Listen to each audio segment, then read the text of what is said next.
Hello everyone, welcome back to my channel. Before starting the video, please subscribe and keep watching for more details videos. Sha'Carri Richardson narrowly misses qualifying for 200-meter final, ending her U.S. Championships. Eugene, Oregon AP. Sha'Carri Richardson narrowly missed qualifying for the 200-meter final Sunday at the U.S. Track and Field Championships, concluding what's been a tumultuous week for the sprinter in the Pacific Northwest. Richardson wound up fourth in her heat, in a time of 22.56 seconds. The top two finishers in each heat advance, along with the next three fastest times. Madison White edged her out on time by running 22.55 seconds in the same heat. A week ago, Richardson was arrested on a fourth-degree domestic violence offense for allegedly assaulting her boyfriend, sprinter Christian Coleman, at the Seattle-Tacoma International Airport. She was booked into South Correctional Entity, SCORE, in Des Moines, Washington, for more than 18 hours. Days later, Richardson, 25, ran the opening round of the 100 meters at Nationals before withdrawing from the event. She has an automatic spot to Worlds next month in Tokyo as the defending 100-meter champion. This was Richardson's first 200 race of the season. She won a bronze medal at the distance during the 2023 World Championships in Budapest. It was part of a stellar showing at Worlds that season, as she also won the 100 and helped the 4x100 relay to a gold. A year later, Richardson finished with a silver medal in the 100 at the Paris Games. Richardson had a positive marijuana test at the 2021 U.S. Olympic trials and didn't compete at the Tokyo Games. The lane not taken. The sun had not yet begun to dip below the Hayward Field bleachers, but the shadows were already long. Sha'Carri Richardson stood at the edge of the track, her bright orange spikes still crackling with static energy, her breath shallow from the sprint she had just run. It was not enough. She had missed qualifying for the 200-meter final by the narrowest of margins, fractions of a second, molecules of momentum. A whisper of disbelief passed through the crowd. For a moment, everything fell silent in her mind. The cameras, the noise, the commentators' booming baritone announcing the results. None of it landed. She stared at the scoreboard, the names blinking in bright digital clarity. Her name wasn't there. She blinked. Once. Twice. It didn't change. Sha'Carri wasn't new to loss. She had stumbled before, publicly, privately. But each time, she had risen, her defiance burning hotter than the track under the Oregon sun. People had written her off before. And each time, she sprinted back into the headlines, a flash of color, charisma, and raw speed. She wasn't just a runner, she was a statement. But now, the track felt heavier beneath her feet. The cheers rang hollow. The days before, just days earlier, she'd stood triumphant at the 100-meter finish line, arms raised in blazing confidence, declaring, "I am that girl." It had been her moment, one carved out not just by legs and lungs, but by resolve. She had silenced critics, put skeptics in their place. Redemption, resurrection. The 200 was supposed to be the exclamation point. She trained for it, breathed for it.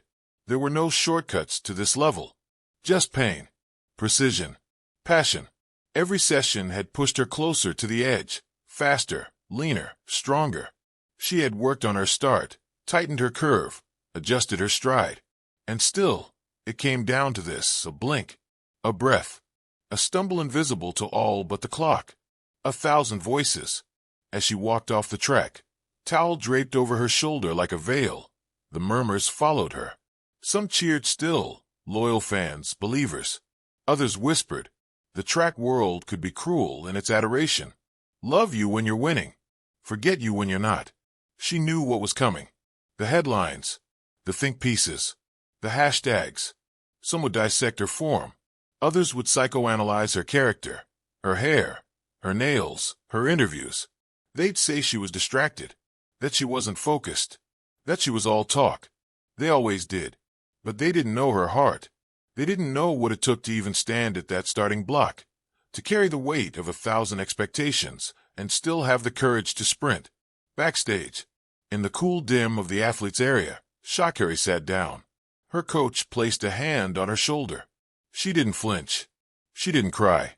She simply stared straight ahead. Proud of you. he said quietly. She nodded once. Sometimes the story doesn't go the way you wrote it in your head, he added, kneeling to meet her gaze. But that doesn't mean the story's over. She finally looked at him. It's always more than a race, huh? He smiled faintly. Always. She stood, her legs still humming from the sprint. Then let's keep riding. The dream deferred. Later that night, Sha'Carri sat alone in her hotel room, replaying the race on her phone, again and again, freeze-framing every millisecond, studying her arms, her stride, her lean into the curve. Too tight, she muttered to herself. Came out too flat. But deep down she knew it wasn't a mistake. Not exactly. It was just sport. That unforgiving beast. You could do everything right and still fall short. Outside her window, Eugene buzzed faintly. Athletes celebrated. Others mourned. The sport kept moving. She thought about the little girl she once was, the one who raced shadows in the Texas heat, barefoot, laughing, the one who dreamed not of medals, but of flight, pure motion, no eyes on her, just speed. That girl would still be proud. The comeback mindset. Missing the final didn't mean missing the mission. Sha'Carri knew the road ahead. The World Championships were still within reach in the 100 meters. Her place as one of the world's most dynamic sprinters was intact.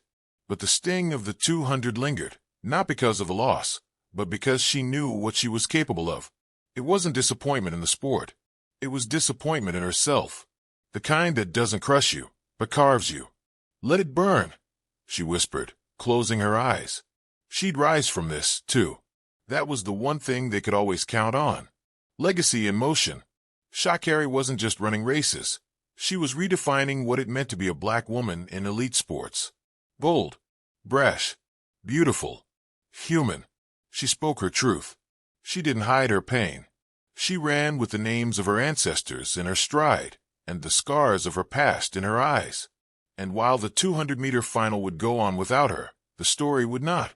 Because Sha'Carri was more than a sprinter. She was a flame. And flames don't fade, they ignite. Epilogue, the next lane. Weeks later, when the world tuned in for the championships, the 200 meters went on. Names were called. Medals were won. But in the stands, watching with quiet intensity, Sha'Carri Richardson sat. An observer. Yes, but not a bystander. She clapped. She smiled. She studied. And when a young athlete, just 18, came up to her nervously for a photo, she gave the girl a hug and whispered, "Keep running, no matter what." The next day, she was back on the track,